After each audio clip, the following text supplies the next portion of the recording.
Hello, my name is Marcus. I'm the compiler of a collection of therapy quotes entitled Psychoanalytic Self-Awareness Quotes. This is TQ 402 to 404. Therapy quote number 402. Although acting out serves as a form of experimental recollection, its most generally accepted function is as a defense against remembering. That is, acting out serves the purposes of repression and the splitting defense. Acting out may be considered as a variety of self-intoxication. Hence, as soon as feasible in treatment, the client will require what can best be considered to be detoxification. Boy. Yeah, someone did say once that the narcissistic pattern, which is constantly acting out, the narcissistic pattern is intoxicating for the person with the pattern because he's always putting people down. He wants to see himself in the one-up position because he believes he's identified with the grandiose false part self of himself in order to deny the hungry, enraged, empty part self. And in doing so, he's always looking to put others down through his cynicism and sarcasm and in his passive-aggressive behavior and being provocative to put others down, to make himself feel up. He'll use rationalization, and he'll take things out of context. He'll cherry pick. He'll use equivocation to trip up the person. He'll use half-truths and half-lies, sins of omission, and he'll use logical fallacies constantly. So he's always wanting to put himself in the one-up position. So that's sort of intoxicating because Brunning says that from the mammalian brain's point of view, the one-up position, from its point of view, translates status, one-up status, as safety from the mammalian brain's point of view. And then the mammalian brain sends the person serotonin. So there is that kind of intoxicating aspect of it. He's kind of taking it a little bit too far there. But apparently the word narcissist, the character narcissist, was named after the flower narcissus, which apparently has intoxicating effects. And the theory is that that's why a person with a narcissistic pattern is given the name narcissist because in tribute to the flower, in reference to the flower, because it has that intoxicating effect constantly. One preface to one quote was, Schadenfreude, the fuel of narcissism. So the person with the narcissistic pattern was getting pleasure from putting others down, and he was getting excited from the one-up position. Because remember, they're under a lot of stress, the narcissistic pattern. There's a lot of psychic tension within. It's this image of the self, the image of the other are fused. They're in a negative marriage with their mothers, in the psychic realm, right? There's a lot of tension and hostility there. So they're constantly in need of relief. So if they put others down, they feel safer, they feel relief, they enjoy it. That's why someone said it kind of resembles Schadenfreude, or emotional sadism, one person said. Because he's always seeking relief. Remember, when you feel safe after a period of tension, you feel the pleasurable, right? You feel better, right?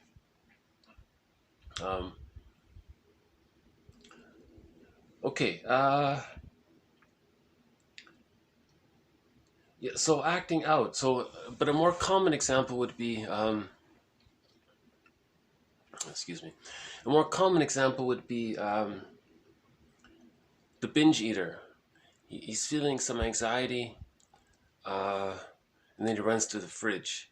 Now, food is called an over-the-counter tranquilizer. It numbs your feelings. Remember, emotional eating is when you're using food to deal with your emotions. Using food to deal with your emotions, that's emotional eating. So emotional eating has also been called the over-the-counter tranquilizer by Roger Gould, who wrote the primary book on emotional eating called Shrink Yourself. Very good book, by the way. So that would be maybe a kind of a general example of the idea. If you're acting out all the time, for example, with emotional eating, it's like you're making yourself drunk or numb. So when you confront your defense mechanisms and you stop it, now you're in detox mode. He's just borrowing the language to describe. It doesn't mean literally. He means it's a kind of detox, but it's not like the way it's normally used to be. So in other words, you're going to have some withdrawal symptoms if the emotional eater reduces on his emotional eating. He may start to feel more anxious, and that's like going through a withdrawal symptom, right? So acting out is a defense against remembering. So you don't want to remember, it's too painful, so you act out. It's the way to keep the repression and the splitting defense mechanism in operation. These are infantile defense mechanisms, right? It's interesting that he says that acting out is a form of experimental recollection. It's interesting he said that, because you're almost you want to experiment with remembering. You see, if we want to remember, we can act out. That's a form of remembering. Or you can remember with words. But if it's too anxiety-provoking to think about it and to feel it and find words for it, you just act it out behaviorally. So there's that link between acting out and remembering. All right, once more. Although acting out serves as a kind of experimental recollection, its most generally accepted function is as a defense against remembering. That is, acting out serves the purposes of repression and the splitting defense. Acting out may be considered as a variety of self-intoxication. Hence, as soon as feasible in treatment, the client will require what can best be considered to be detoxification.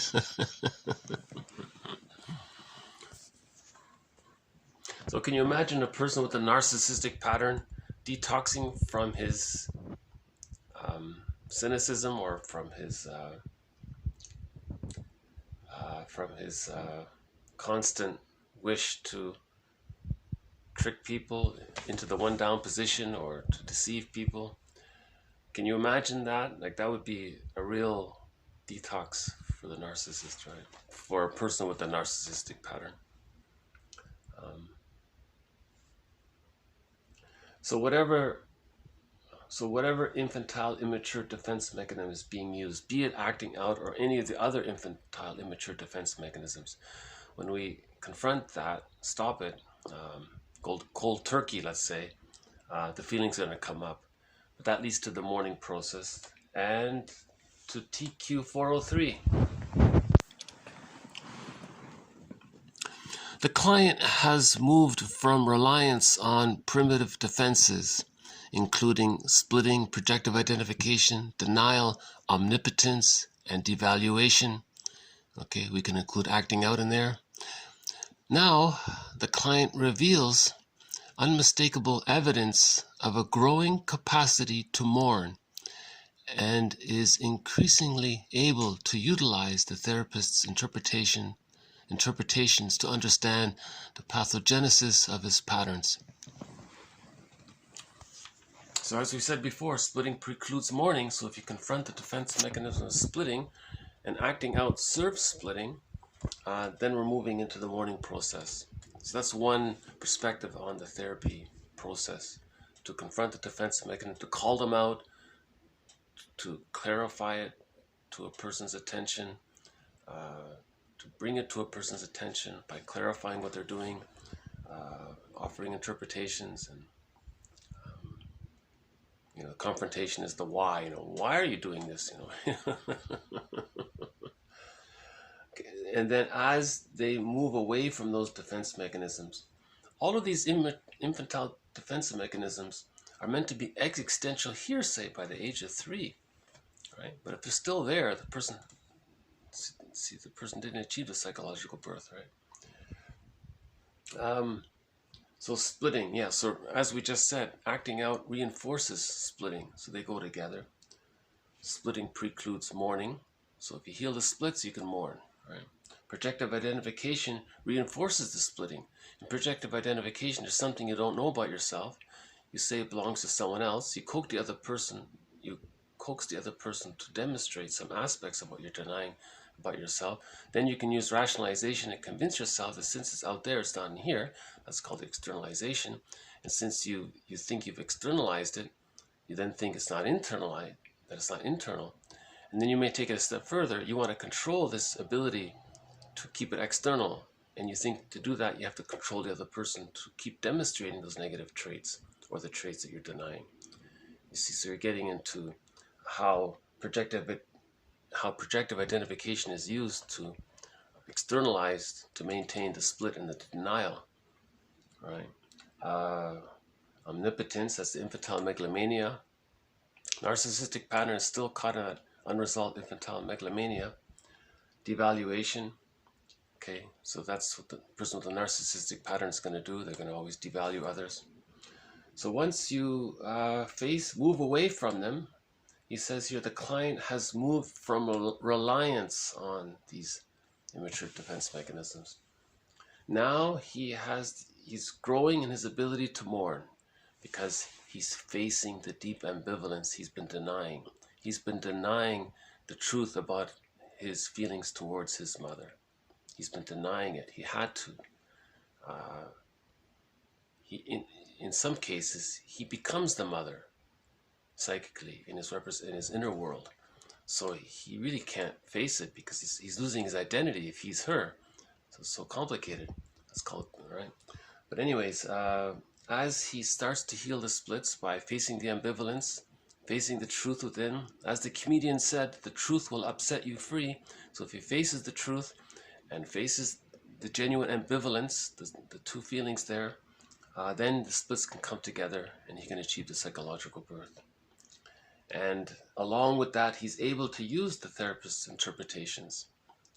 Assuming the therapist gives a good enough interpretation, the client will listen to it and can digest it and profit from it. Because a person with a narcissistic pattern is going to deny interpretations because they're still caught in that, they're still heavily invested, they're still heavily reliant on denial, splitting, projective identification, acting out, and so on. Okay, we'll do one more, TQ 404, also from Rinsley. The client's need to protect, treat, or even heal the therapist recapitulates the young child's infantile grandiose self-perception that he is responsible for any and all untoward happenings to his parents. It serves to maintain in repression the separation, individuation, arrest. The need to protect the therapist invariably in part derives from a core of healthy magnanimity deeply concealed behind the welter of anti-therapeutic transference manifestations.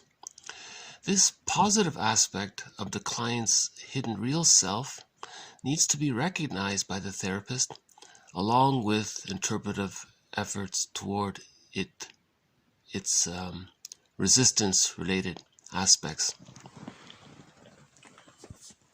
He's talking about in some cases, this therapist claims that sometimes he gets a client and he observes that the client is trying to heal the therapist, that the client is actively trying to protect, treat, and heal the therapist. So the client senses that the therapist is not perfect, but the client thinks, I'm going to heal this person. And he's doing it because the client wants to protect his infantile, his grandiosity, his infantile megalomania, his infantile grandiose self-perception. Infantile grandiose self-perception, that's infantile megalomania. So the client still has unresolved infantile megalomania, and one way to hang on to it is to pretend that he's the great therapist himself and he's going to heal that wounded therapist over there. It's interesting, right? And that comes from the idea that children feel responsible for their parents. It's part of the magical thinking, and children want to protect their parents so they can preserve the attachment to their parents, so they feel responsible for their survival. They need the attachment to the parents, so they'll take on the role of being bad and they're good. So the therapist has to be good. So the client wants to make sure that the therapist slash parent is good so he can have the attachment. You see how you see the repetition compulsion gone awry?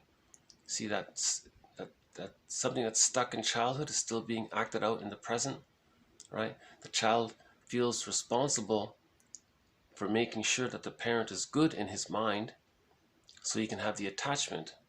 So he denies the badness or takes the badness onto himself to make the parent good by comparison. Now, 40 years later, he's doing the same thing. Oh, I got to make the therapist good so I can have an attachment. So I got to, by definition, I'll deny my badness and deny the parents' badness. The client will identify with his childlike responsibility to keep his parents good. You see something like that's going on.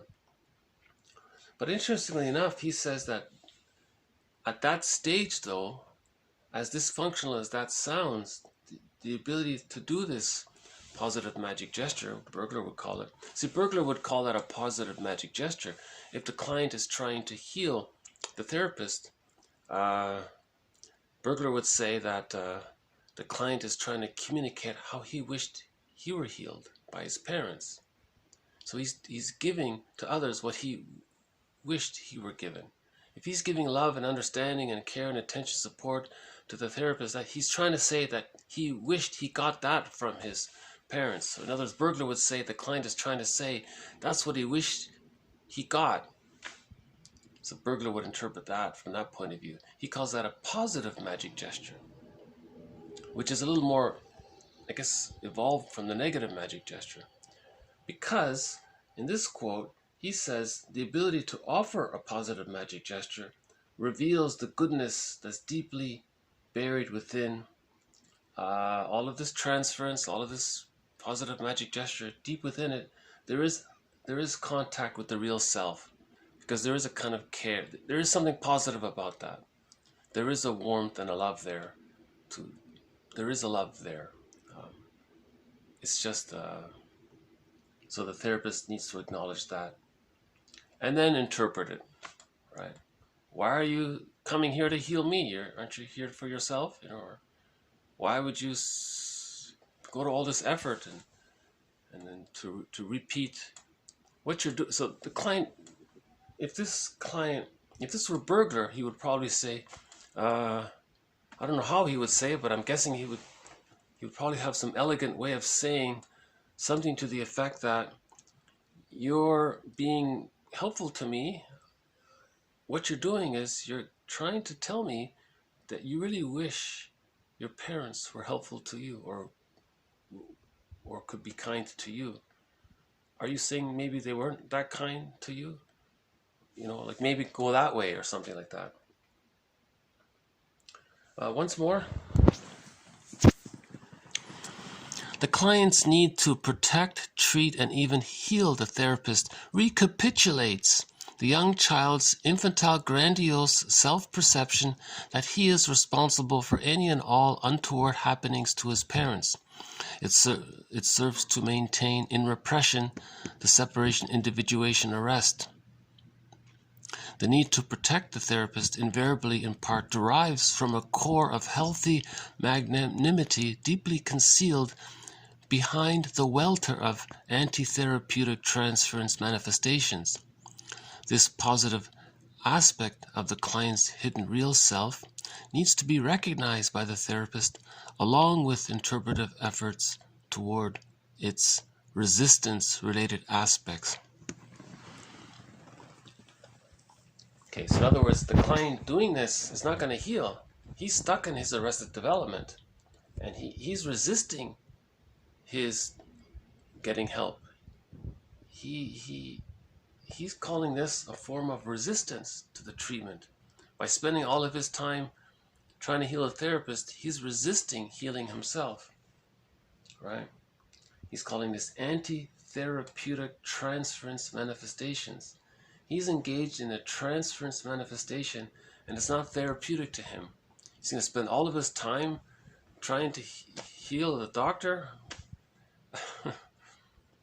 I mean, if the doctor is, or if the therapist is corrupt, he'll probably just sit back and enjoy the free treatment, I guess. I don't know if that exists. But I imagine if the therapist is has a narcissistic pattern, some therapists do have the narcissistic pattern. They may enjoy that, right? The client comes, gives the therapist money, and the therapist can sit back and receive free treatment from the client. I imagine that would flatter the ego of some therapists with the narcissistic pattern, right? One therapist said that the psychotherapy profession has more narcissists than we realize. They're drawn to the profession. Many people with the narcissistic pattern are drawn to the profession so they can get free mirroring, free supplies, free constant reinforcement of their defense mechanism. They're doing it for their defensive purposes. They're not able to help anyone. You know, they may temporarily offer some temporary relief, you know, because he's sitting there listening. He's not really listening, but it's fake listening. The therapist, nurse doesn't really care, but the client may, by accident, feel a little better just because someone was there who listened, who he thought was listening. So he gets, you know, yeah, okay. That's an interesting quote, actually. I don't see many therapists bringing this topic up. I guess it's pretty rare. But the idea is there that the client, I meant to say child and then I said client. I put the words together. The child or the client feels responsible for the parent or the therapist because of their infantile megalomania. They feel responsible for everything. That's one theory. And they want to preserve the attachment. Yeah. I'm not fully clear on why the child feels responsible for the parent, but many authors have that idea. Due to their magical thinking, they think they cause everything. So if the parent is unhappy, the child thinks he caused it because he believes he causes everything. He's the little god. Remember infantile megalomania? It didn't get resolved, right? Infantile megalomania is meant to be narcissism, devaluation, all splitting, and all the other ones are meant to be existential hearsay by the age of 3. Right? Okay, so the first one was about acting out. Okay, I'll just leave the quotes posted below. I won't do a read-through. But so acting out is considered an infantile immature defense mechanism. It serves the purpose of splitting, but splitting precludes mourning. If you face the split, you can then move towards the mourning and accept the interpretations. If you stop using these primitive defense mechanisms, like always wanting to put others down, cynicism and all that, constantly finding feet in clay in everybody, no matter who it is. They must have feet of clay. Bergler says that's a sign of the infantile megalomania, right? Then you're gonna, it's as if you're gonna go on a detox, because there's an addictive aspect to always putting people down, right? Schadenfreude is considered a drug-like thing, you know. It's like has that intoxicating effect. Like emotional eating has a tranquilizing effect on a person's emotions, right? Similar idea. So when you go cold turkey on your infantile immature defense mechanisms, you're gonna face the truth, the deep ambivalence, what you've been denying for so long. But that's the healing process. That's the moral revolution. That's using your moral agency. That's taking responsibility for your unconscious history. That's taking responsibility for you as a child, self-reparenting. You're reparenting your child. You're taking responsibility for the child within. Lowell calls it man's evolutionary task to heal themselves, to look within, and others have said something similar to that effect. So that's, yeah, he called that being an adult. Maturity is facing your unconscious history. Maturity is facing your childhood past, knowing thyself, and so on. So that's that. So just be aware of that when you face your real feelings towards what really happened, you may have to do some lengthy interviews with the parents. Robert Bly says they're not going to want to talk, so they're in deep denial. But you try to get what you can, you know.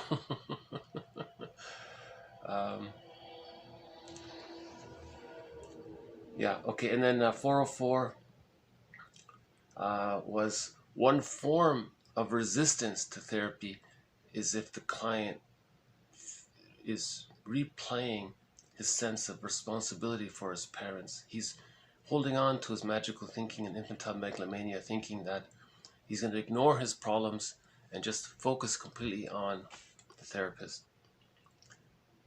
You know, it may be that the therapist didn't pass his test.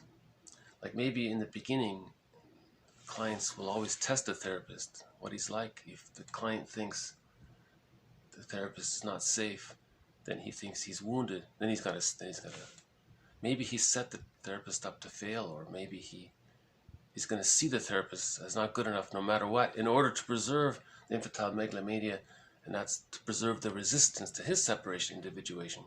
In other words, that's a resistance to his healing. He's resisting healing, so he's finding some excuse, rationalization. He's going to trick himself that the therapist is not good enough, so he can rely on his old magical thinking and to restore his infantile megalomania, to restore his narcissism, thinking he's better than the therapist. Usually some clients want a therapist to fail. The usual way to avoid resisting healing is to make it so that the therapist is no good and he failed. Then he feels better by putting the therapist, because what he's doing is he's projecting the rejecting image of the mother onto the therapist. Now he wants to put the therapist down, and that's a negative magic gesture. What he's doing is he's treating the therapist the way he was treated. See, the therapist has to interpret that. That's why Bergler's work has a lot of valuable little perspectives. Edmund Bergler's work is a huge contribution to the therapy process. I really, he's one of the three pillars in this series. Edmund Bergler, Karen Horney, and James Masterson. Those three are the main three, guiding lights throughout this series. Their names have come up several times already so far. Okay, I'll just leave it here. I hope this has been food for thought, something to think about. All three quotes came from Rinsley. He was a friend of Masterson's. They wrote a paper together once, I think. And they have some disagreements, but that's okay. I noticed they were very respectful when Rinsley and Masterson talked about how they disagreed on a certain point. They were very polite about it. They really respected each other. They were like a real. There was a real friendly collaboration there, a mutual respect those two guys had. Yeah, it was interesting. But I think Masterson's right. I'm with Masterson on. Maybe in a future video, I'll make a video on the little debate that Rinsley and Masterson had. I'm totally on Masterson's side on this point, on that point. So I'll just leave it there. So thank you very much. This has been TQ 402 to 404 on this snowy day. Thank you. Bye for now.